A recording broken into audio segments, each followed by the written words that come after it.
petroleum development levy ne. Come on. Iwinjo ka chin kacha na wacho because I was very keen chieng wana Sirkal golo statement mokwongo cha. Yes. Mana giwacho ni ang'o momiyo price koro giduogo mane duoke piny cha. Yes. Ne giwacho ne tarik 15 June, you remember? 2026 mane super petrol Nairobi ne 214 shillings, diesel ne 242. Ema Sirkal nowacho ni on top of 6.5 billion mano osebedo deployed. Ne gitiyo gi 5 billion mar levy cha. Ema ne gi reduce go gini. Makoro price noduogo 197 also kerosene nodong flat kama nodong icha.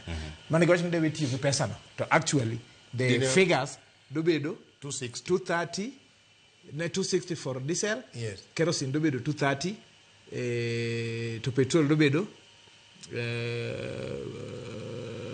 without this diesel dobedo 260 kerosene dobedo 230.